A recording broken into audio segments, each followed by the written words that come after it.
Mas o fato é que se chegou num dado momento em que a Escritura diz, aqui no livro de Gênesis, no capítulo 6, algo que eu quero ler porque é fundamental que se leia essas palavras. Elas são de uma singeleza esmagadora e dizem assim: como se foram multiplicando os homens na terra, é o planeta. Os homens somos nós. Viemos de um casal, como diz Paulo em Atos, de um só fez toda a raça humana. Como se foram multiplicando os homens na terra e lhes nasceram filhas, as mulheres também se multiplicaram e foram ficando lindas. O verso 2 do capítulo 6 diz: vendo os filhos de Deus, no texto hebraico, os Benai Elohim, que é uma designação no Velho Testamento para anjos, vendo os anjos, os seres de outras dimensões, o que estava acontecendo na Terra, e atraídos pelo fenômeno humano, tiveram um desejo ardente de se misturar, de se miscigenar com essa espécie. É a Escritura que está dizendo isso, não é uma invenção minha. Vendo os filhos de Deus, os Benai Elohim, que as filhas dos homens eram lindas, tomaram para si mulheres, as que entre todas tinham os melhores genes, as melhores aparências, aquelas que para eles significavam o melhor encontro genético possível. E entre todas elas eles tomaram as que melhor lhes pareceu, as que melhor lhes agradaram. Então disse o Senhor, foi algo tão alienígena que merece uma intervenção de Deus.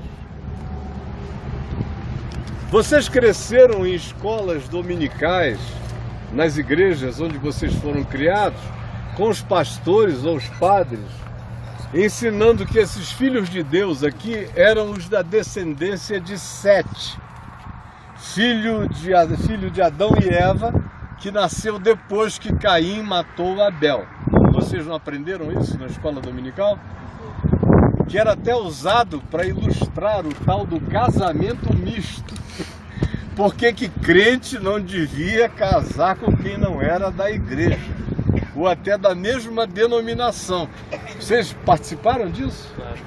Ouviram? Todo mundo ouviu isso.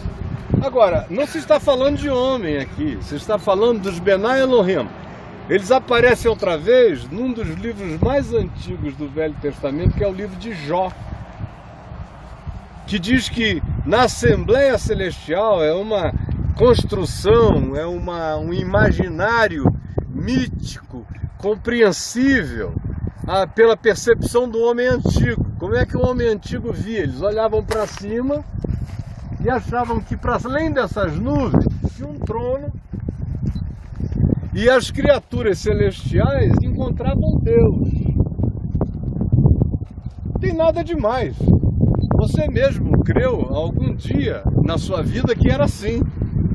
Depois você ganhou maturidade e entendeu que não era. Hoje em dia, os nossos netinhos, até a minha netinha mais novinha, de 2 anos e 4 meses, daqui a 1 ano já vai saber que acima disso tem mais isso, tem mais isso, tem mais tudo, e vai embora, mas não tem um trono sentado. Esse trono existe, mas não é espaço temporal. Ele existe, mas Deus é espírito. Portanto, não é localizável. Nesse sentido, Deus não existe, Ele é. Então, o livro de Jó nos diz que quando os Benai Elohim, os filhos de Deus, foram até a presença de Deus, com eles veio Satanás. O livro de Jó, portanto, desmistifica a ideia de que os filhos de Deus que acharam as mulheres bonitas eram homens da descendência de Sete, eram, vamos dizer, crentes que saíram à rua, viram aquela quantidade enorme de mulheres maravilhosas e disseram: eu quero também, porque na minha igreja elas não são tão lindas assim. Esse conto infantil acabou para nós aqui. Nós estamos lidando com um encontro dimensional. Seres de uma outra dimensão desejando se imiscuir com a nossa dimensão e corromperam a natureza da nossa dimensão, não apenas dos humanos, mas de toda criatura que vivia na face da terra. Então, disse o Senhor: o meu espírito não agirá para sempre no homem, pois ele é carnal, e os seus dias serão de 120 anos.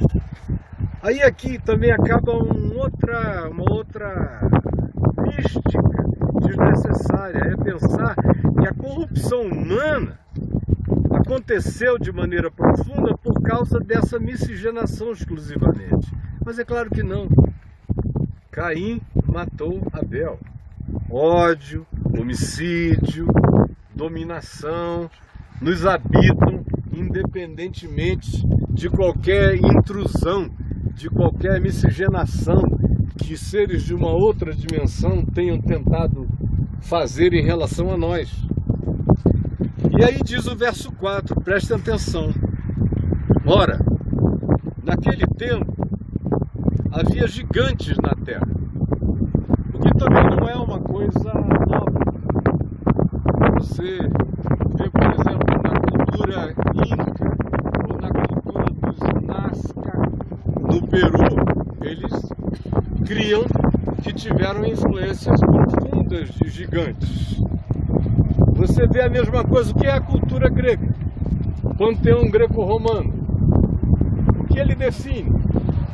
Ele define que os deuses superiores se miscigenaram com seres humanos e criaram os semideuses que habitaram sobre a terra. Se você for a qualquer outra cultura do planeta, você vai encontrar mais ou menos narrativas semelhantes acerca disto. E o verso 4 nos diz: ora, naquele tempo havia gigantes na terra. Antes de ter havido essa miscigenação, já se dá conta aqui de que na terra havia habitantes da terra desproporcionalmente maiores do que os humanos normais, que são caracterizados até hoje pela nossa presença, os Homo sapiens. E também depois, quando os Benai Elohim possuíram as filhas dos homens, apareceram gigantes, que aqui são definidos como Nefilim, é a palavra, que significa aqueles que procedem dos que caíram. Quando nós estivemos no Monte Hermon, no início deste ano, o Adailton estava lá comigo, o Davi, a minha mulher, o Clóvis, a Renata. Eu falei lá no alto do Monte Hermon que o Monte Hermon tinha um significado especial, porque o livro de Enoque, que é mencionado no Velho Testamento, se diz que ele é o sétimo depois de Adão. Na realidade, dificilmente ele foi o sétimo depois de Adão. É naquela sequência, ele foi um dos indivíduos importantes naquela sequência, digno de menção. O livro de Enoque, que também não foi escrito por Enoque, claro, não havia escrita nos dias de Enoque. A Bíblia foi produzida muito tempo depois disso tudo. Ela foi crescendo.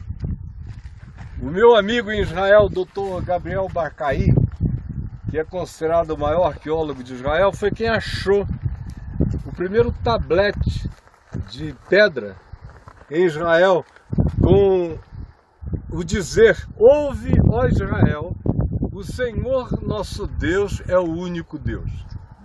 A primeira escritura de Israel foi essa declaração: o Senhor nosso Deus é o único Deus. Isso está crescendo, crescendo, crescendo. O pessoal fica pensando que Moisés subiu no monte e desceu com isso tudo pronto, entrou na tenda da congregação e disse, vamos escrever Gênesis. Ele fechou os olhos e psicografou. E foi. Não, Moisés não escreveu o Pentateuco. Era inumano em pensar que Moisés escreveu o Pentateuco. Isso foi uma coleção de tradições orais, de convicções orais que foram sendo registradas pelos escribas. E mais ou menos um pouco antes do exílio em Babilônia é que esse material começou a ser reunido. Mas isso não importa. O que importa é o que está dito ali faz sentido com o significado da existência humana. E aqui se diz que havia seres anômalos na terra, gigantes, e depois que os Benai Elohim possuíram as filhas dos homens e essa miscigenação aconteceu, isso se proliferou na manifestação dos filhos dos Benai Elohim com as filhas dos homens, que foram chamados de Nefilim, aqueles que procedem dos que caíram, aqueles que caíram, nitidamente designando que houve algo de fora do ambiente terrestre que penetrou na nossa ambiência e alterou a inteligência humana, a compreensão. E aí o livro de Enoque, que foi escrito 200 anos antes de Cristo apenas, mas que foi extremamente importante na configuração do pensamento judaico daqueles dias e do pensamento cristão. Por que foi importante na configuração do pensamento cristão? Você vê ditos de Jesus que ecoam o livro de Enoque. Você vê segunda epístola de Pedro, é um resumo do livro de Enoque. A epístola do apóstolo Judas é um resumo menor ainda, uma bula do livro de Enoque. Paulo, quando diz que foi ao terceiro céu, o que ele estava descrevendo? Ele estava descrevendo uma cosmogenia do livro de Enoque. No livro de Enoque, o terceiro céu é o paraíso. Isso não estava escrito em lugar nenhum da Escritura. Veio daqueles escritos das cavernas, que depois vieram a ser conhecidos mais abundantemente, em detalhes e em traduções melhores, depois dos manuscritos do Mar Morto. De modo que o livro de Enoque foi um dos escritos antigos que mais iluminou o significado de Gênesis 6, versículo 4. E o que é que o livro de Enoque nos diz? O livro de Enoque chega a ecoar os escritos e a sabedoria da Mesopotâmia, que chegava a dizer que esses seres tinham vindo de um lugar chamado Nefília. Esses Nefilim tinham vindo de um lugar chamado Nefília. Esse nome foi posto por eles, atribuindo a vinda desses seres celestiais a esse lugar. Isso tudo parece completamente louco. Para a maioria de nós aqui, para alguns vai demorar um pouco. Eu não estou pedindo que vocês creiam, só estou dizendo o que para mim faz sentido quando eu leio isso e comparo com o resto da contribuição universal, porque é uma loucura a gente pensar que a humanidade que assistiu a tudo isso não registrou a tudo isso e não teve contribuições a dar para o desenvolvimento de todo esse pensamento. Então se diz que eles vieram, possuíram, alteraram, e mais do que isso, o livro de Enoque diz que havia sim um choque civilizatório na Terra entre a descendência de Sete e a descendência de Caim. A descendência de Caim é responsável por praticamente toda a tecnologia que nós temos. O livro de Gênesis diz que eles desenvolveram os instrumentos de sopro, os instrumentos musicais, eles foi que desenvolveram os aparatos de guerra, eles que trabalharam o bronze, depois o ferro, trabalharam tudo aquilo que a gente chama de aparato de belicosidade. Eles desenvolveram as primeiras cidades, eles é que buscaram o ajuntamento humano como expressão urbana de poder. Eles é que entraram num conflito enorme com a vida pequena dos descendentes de Sete, que eram só agricultores longínquos, beduínos nômades, diferentemente deles que construíram as grandes cidades humanas. E o livro de Enoque diz que esse conflito estava lá presente. Além dessa invasão dimensional, o livro de Enoque diz que a descendência de Sete vivia com medo da presença absolutamente sedutora dos descendentes de Caim, de modo que essa angústia de crente contra o mundo está presente desde sempre na humanidade, que é o que Jesus quebra quando diz: Pai, eu não te peço que tu os tires do planeta no sentido da sociedade humana, mas sim que tu os livres do mal. O contexto, portanto, brevemente, do dilúvio é esse, porque aí se diz: viu o Senhor que a maldade do homem se havia multiplicado na terra, e que era continuamente mal todo o desígnio do seu coração. Então se arrependeu o Senhor de ter feito o homem na terra, e isso lhe pesou no coração. Não tenho tempo aqui para dizer que esse arrependimento divino é uma expressão humana para designar o indesignável, e também não dá tempo para dizer que Deus não está preso ao espaço-tempo, de modo que ele tenha tido um arrependimento e que nós sejamos uma surpresa para Deus. Mas o modo humano de descrever esse pesar da existência humana em relação ao propósito e ao significado do que deveria ser homem está manifesto com palavras dessa infantilidade, porém eternas para a nossa compreensão. Então se arrependeu o Senhor e disse: farei desaparecer da face da terra o homem que criei, o homem e o animal, os répteis e as aves do céu, porque me arrependo de haver feito a criação. O livro de Enoque diz que a presença desses seres alterou profundamente a compreensão humana sobre poderes. O livro de Enoque chega a entrar num nível de detalhamento que é difícil até de nós, seres tecnológicos, acreditarmos.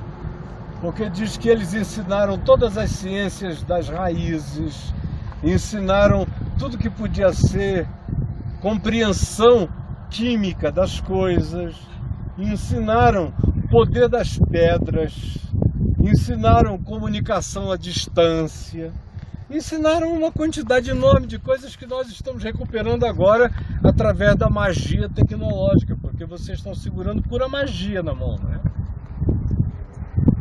Pedras, isso aqui é pedra. Microchips. São bilhões de informações impressas naquilo que a gente não consegue ver com os olhos, transmitidas de maneira mágica, invisível. O que é que o pessoal está falando aí no Brasil? Estão falando alguma coisa aí? Muita coisa. Devem estar descendo o pau, né? Bastante. Descendo o cacete, eu sei, eu não dou a mínima. Porque eles demoram 10 anos para entender. Daqui a 10 anos todo mundo vai dizendo: ô Caio, muito obrigado. Eu estou acostumado, faz 45 anos que eu apanho na frente. Então, vocês vêm atrás, eu espero. Espero que Deus me dê vida para acompanhar vocês chegarem, porque vocês, meus amigos, vocês andam na rabeta. E alguns aqui dizendo exatamente isso que você acabou de repetir, que tem um monte de gente aqui que não sabe o que está falando e vai mais tarde te seguir. Mais tarde, eu conheço essa moçada. Quando eu comecei a dizer um monte de coisas sobre Jesus, eles me chamavam de herege. Quanto mais sobre isso. Mas depois todo mundo se curva. Quando eu disse que Deus não existe, eu era o herege. Se eles disseram, esse cara não crê em Deus. Eles não sabem que eu sou em Deus. Por isso Deus não existe. Eu existo, Deus não. Se Deus existisse, ele era meu colega. Mas ele não existe para eu poder ser nele. Ele é espírito, ele não é detectável. Nem está disponível para avaliações, ele é o indisponível para qualquer nível de compreensão. E disse o Senhor, farei desaparecer. Porém, Noé achou graça. Aí o pessoal fica dizendo que eu só falo em graça. Não, se não fosse a graça, bau. Noé achou graça, favor imerecido. Tem gente que diz, olha como Noé era lindo, era um santo irretocável. Coisa nenhuma, não é? Achou graça diante de Deus. Eis a história de Noé. Noé era um homem justo, mas não era perfeito.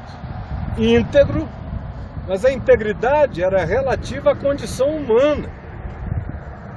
Ele era íntegro e justo em relação a quem? Aos seus contemporâneos. Porque ninguém é muito mais santo do que a sua própria geração seja. O santo é um cara que é um pouco melhor do que a geração dele. Mas não é nada de perfeição aquilo do que se está falando. Noé gerou seus três filhos, Sem, Cão e Jafé. A terra estava corrompida à vista de Deus e cheia de violência. Viu Deus a terra e eis que estava corrompida, porque todo ser vivente, não apenas os humanos, todo ser vivente havia corrompido o seu caminho sobre a face da terra. E aí vem a narrativa da arca, do grande navio, da manifestação simbólica da salvação da espécie humana, porque é claro que nem hoje nós conseguiríamos, com todo o nosso poder de manufatura, de tecnologia, fazer um aparato onde coubessem todas as espécies humanas de hoje, casais de todas as espécies humanas de hoje, quanto mais há milênios e milênios de anos atrás. Então o que se tem aqui é o que Pedro depois diz, aquela arca manifesta esse desejo divino de continuar salvando a humanidade, é batismo de salvamento para a humanidade. É algo que é pequeno em relação à grandeza desse desejo de acolhimento divino de toda a espécie humana, porém da espécie humana humana, não da espécie humana desumanizada e corrompida e destruída, porque assim ela fica absolutamente descaracterizada. Então vem a história, e aí a gente passa dessa história, dessa razão, que são duas razões de fato. Uma, essa intervenção, essa miscigenação que corrompeu os humanos. Se o dilúvio não tivesse acontecido, a humanidade já teria se autodestruído há muitos milênios atrás. A gente não estaria hoje aqui na frente do Monte Arará nublado, que está mais parecendo o Monte Sinai, cheio de nuvem. Daqui a pouco quem desce dali é Moisés com as tábuas da lei na mão. Enfim, nós não estaríamos aqui. Foi aquele dilúvio que salvou a espécie humana para continuar, povoar o planeta, repovoar o planeta de tal modo que a gente chegou a um momento apocalíptico. De acordo com Jesus, o que ele disse? Pois assim como foi nos dias de Noé, assim será também nos dias da vinda do Filho do Homem. Jesus disse que aquele tempo antigo seria semelhante a esse tempo anterior à sua vinda, de modo que tanto mais quanto a gente ande na direção dos dias da volta do Senhor, mais parecido o mundo será com aquele mundo de então. Só que hoje, a gente não precisa que Benai Elohim desça para bagunçar o planeta, né? Bastam os Trumps e os outros que estão por aí. A gente não precisa da linguagem mítica dos Benai Elohim se miscigenando com as filhas dos homens para atingir o que a ciência genética atinge. Nós somos provavelmente os últimos seres de uma geração que ainda está mais ou menos intacta. Daqui a mais 50 anos, o homem será uma outra coisa totalmente diferente de mim e de você. Não saberá nem o que será sentir como eu sinto, como você sente. Não saberá o que será ver como você vê. Você não nascia no passado com as dúvidas de identidade que as gerações atuais nascem. Por quê? Vocês vejam só a dissincronia entre a biologia humana e a sociologia. Vocês, amigas mulheres, quem casou aqui antes dos 24 anos? Uma, quem mais? Eu. Duas, três, não vou perguntar as idades, a minha mulher tinha 19. Agora, quem passou dos 25 anos sem casar? Não, só as mulheres. Porque você não ovula. Porque a ovulação fica idosa depois dos 25 anos de idade. Por isso vai ficando cada vez mais difícil engravidar. Como? Você não pode casar, é proibido pelo bom senso social. Casar com 20 anos, 22, 23. Hoje em dia, meu Deus, o que aconteceu com a minha bisavó e o meu bisavô dava cadeia, seria pedofilia.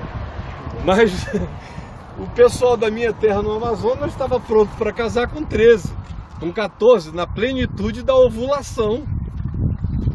Ontem eu postei aqui no meu Instagram um recorte que me mandaram de Manaus, do Jornal do Comércio, 1904.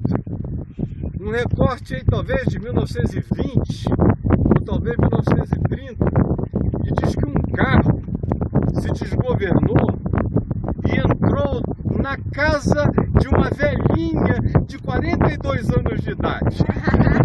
Porque eu me lembro do tempo que uma pessoa com 42 anos de idade era uma senhorinha idosa, muito idosa. Hoje em dia a obrigação social é essa. Você tem que terminar a faculdade, aí você termina aí com 24, 25. Aí você tem que fazer um mestrado, que você vai terminar com 28, 29, se não perder nenhum ano. Aí tem que fazer um doutorado, que você vai terminar com 34, 35. Aí vai fazer uma experiência de trabalho, que você vai interromper aos 38, para depois fazer um pós-doutorado, que você vai terminar aos 42. Aí vai precisar aí do Dr. Jorge Abdul Maci. Como é o nome do cara que está preso? Aquele da fertilização in vitro? Abdel Maci. Por quê? Porque os óvulos tá tudo capenga, vai ter que pegar um, enfiar no outro, esperar, não deu certo. Aí não, olha, você vai ovular, mas serão gêmeos. Ai meu Deus, então manda. Por quê? Porque a dinâmica social se dissociou da dinâmica biológica, completamente. E vai ser cada vez mais assim, e mais do que isso. Porque hoje em dia não é mais um problema pensar em ter filho. Você congela seu óvulo, você congela os óvulos. As novas gerações que vão nascendo com essa consciência de que reprodução não é mais uma questão sexual. A gente pratica sexo para gozar, não é mais para reproduzir. Então começa a se fazer sexo cada vez mais cedo e passa-se a ter filho cada vez mais tarde. É óbvio, isso altera a mente, altera o instinto materno, altera o instinto paterno, altera o instinto de identidade pessoal e sexual, altera tudo. Você pode nascer macho, mas se o seu coração desenvolve um outro pendor numa outra direção e você não se sente macho, você se sente uma outra coisa, Você pode fazer uma operação de alteração de sexo, você pode entrar num hospital com um pênis pendurado e sair com uma vagina bem desenhada, você pode tomar hormônios e ficar um gatinho delicioso de tão feminino que você será, sua voz será mudada.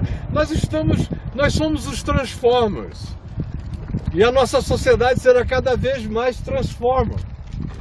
Daqui a mais 10 anos você vai fazer download de línguas, bota um chip, baixa o chinês, baixa o que você quiser. Você não vai ter a experiência emocional de aprender, de errar, de tropeçar, de gaguejar, de nada disso. Será um outro planeta, um outro ser humano, de modo que, assim como foi nos dias de Noé, assim será também nos dias da vinda do Filho do Homem. Jesus diz, os homens se casarão e se darão em casamento. Ele está falando de uma banalização do encontro, do ajuntamento. Não há nada mais que tenha significado, a não ser aquilo que eu desejo fazer hoje, desejo interromper amanhã, continuar ou descontinuar, e a própria natureza humana será de um outro tipo. Quando a gente chegar na ilha de Patmos, que a gente está começando a viagem, não em Istambul, mas aqui, no Monte Ararat, na Turquia. Nós vamos terminar na Grécia, na ilha de Patmos. E o Apocalipse de João, recebido na ilha de Patmos, chega ao absurdo de dizer, naqueles dias as estátuas falarão. Que é uma maneira antiga de falar de inteligência artificial, de que o ente criado, fabricado, esculpido, pensa, fala. A fala é o que tem de mais expressão na Bíblia como caracterização da inteligência, é a fala. De modo que assim como foi nos dias de Noé, assim também será nos dias da vinda do Filho do Homem. Agora, este acontecimento deveria nos fazer sair daqui e tomar um bom vinho. Com certeza. Não é mesmo, Rose? Até para esquecer o que eu disse. Porque Noé, quando saiu, em algum lugar desse maciço do Ararat, não importa em qual das direções, se diz que a primeira coisa que ele fez foi plantar uma vinha. Porque depois de sair daquele negócio, só tomando um porre. Aí, agora, uma vinha não nasce do dia para a noite.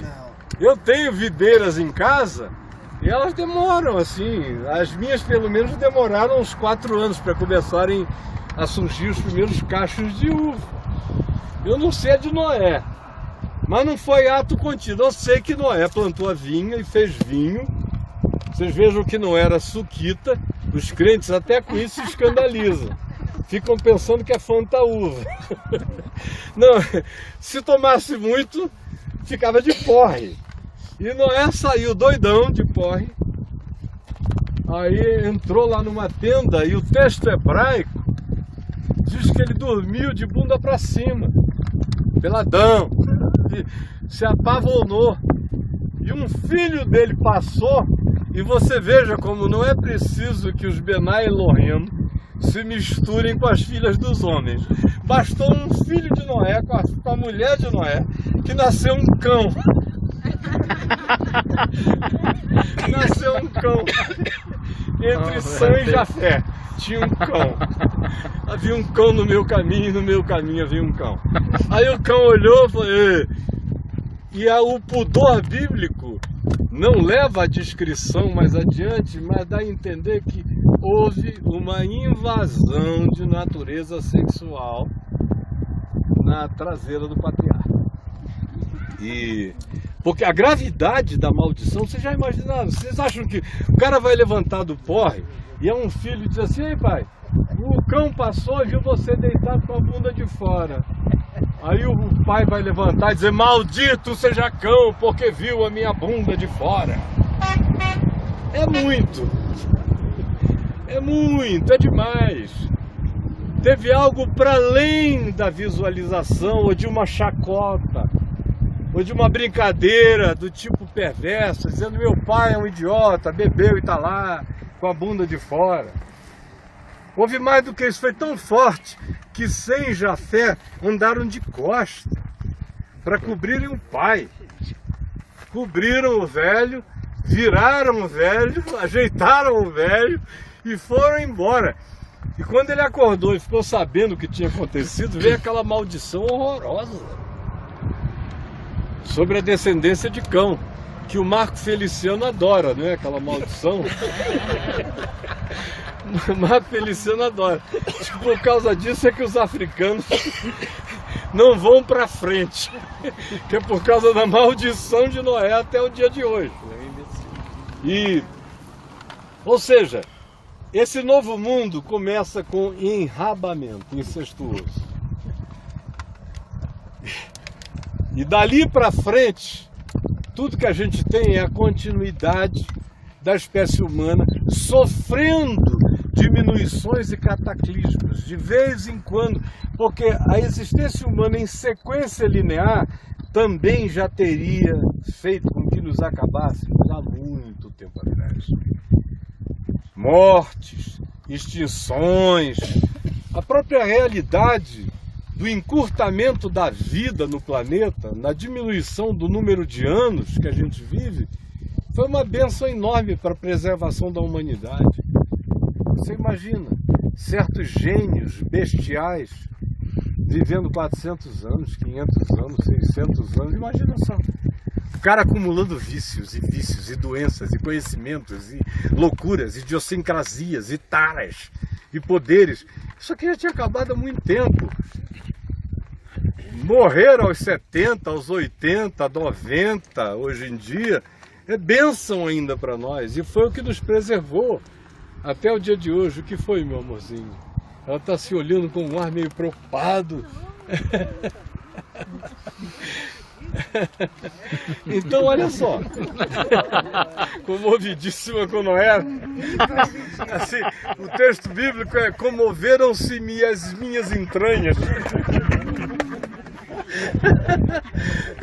Então, a gente...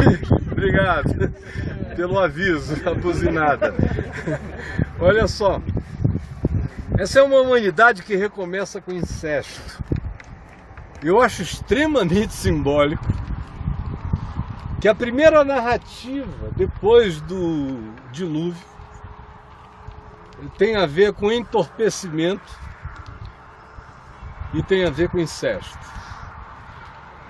Em outras palavras, tanto faz a invasão dimensional, nós carregamos em nós mesmos uma maldade contínua, que se não é controlada por quebrantamento, arrependimento e humanização constante, faz com que a gente não consiga manter nem a própria família, quanto mais a espécie humana.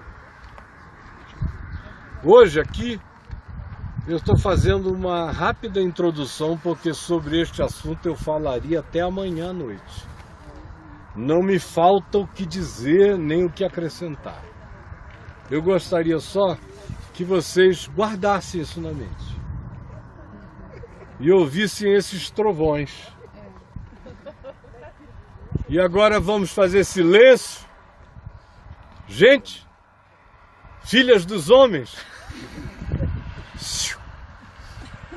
vamos orar e ouvir os trovões.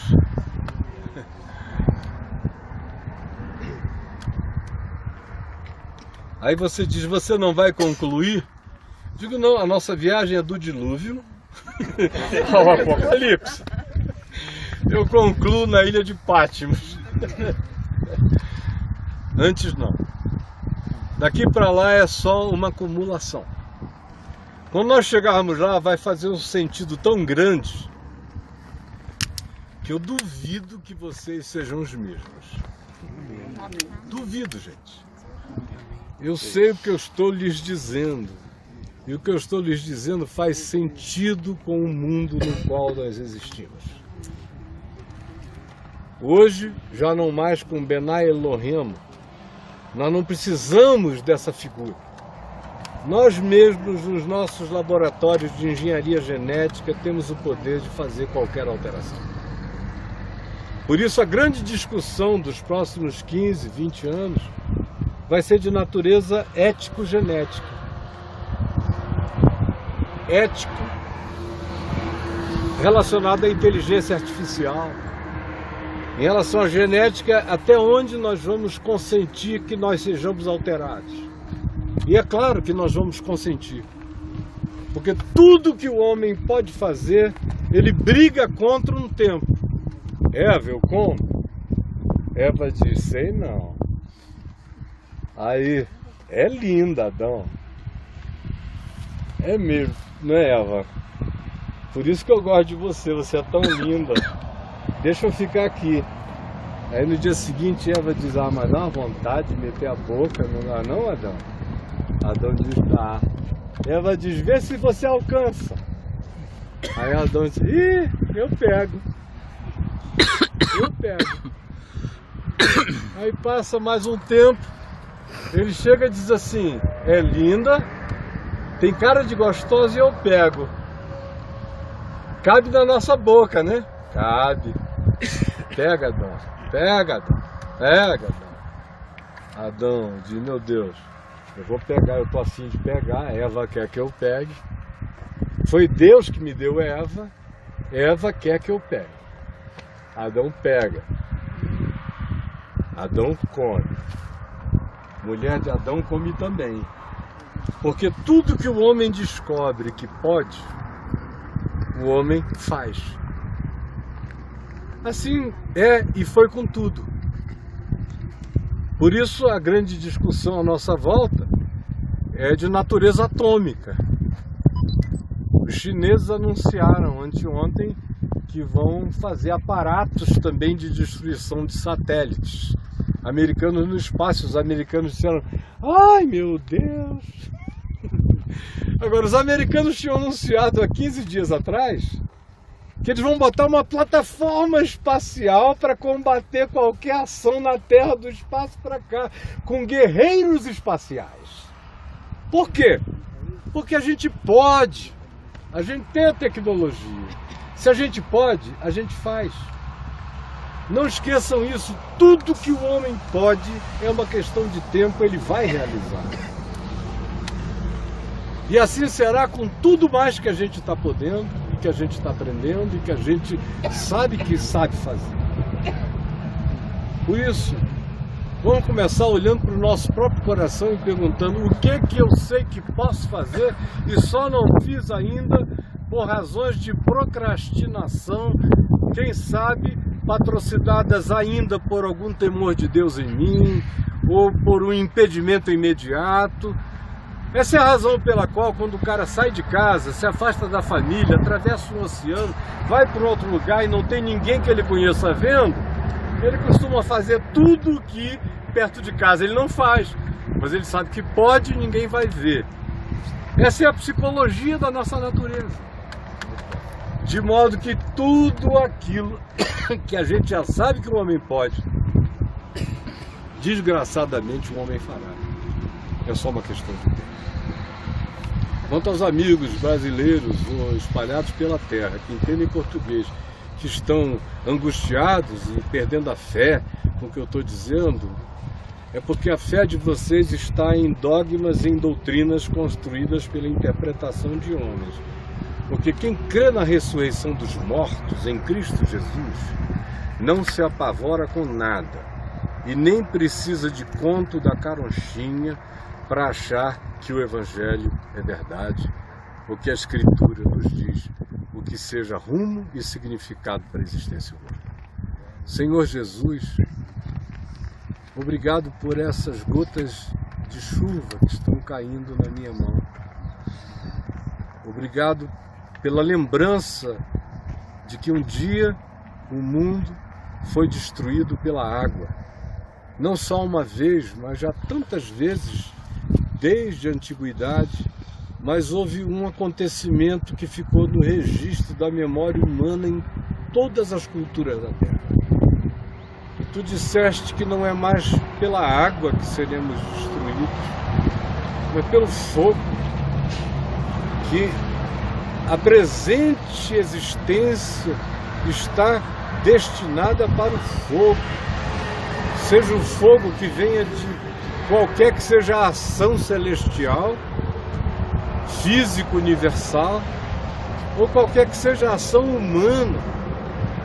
Porque hoje nós temos o poder de destruir este planeta milhares de vezes com os aparatos de natureza atômica que nós temos na mão, com coceira no dedo dos dedos nesses dias para ver como é que é.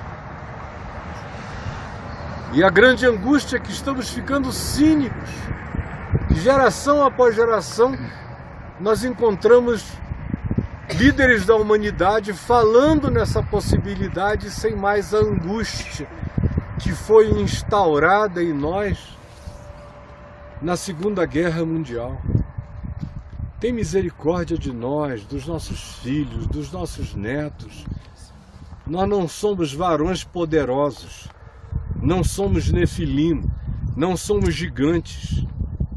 Nós somos só esses homenzinhos e mulheres. Ajuda-nos a fazermos a nossa parte. Ajuda-nos a não acelerarmos esse processo, a lutarmos contra essa aceleração aparentemente, humanamente impossível de ser controlada. Mas no ambiente do alcance das nossas mãos, ajuda-nos a contermos essa perversidade. E dá-nos força, e valentia, e coragem, raízes e compreensão. É o que eu te peço por mim, pelos meus filhos e pelos meus netos, e por todas as gerações. Em nome de Jesus. Amém. Amém.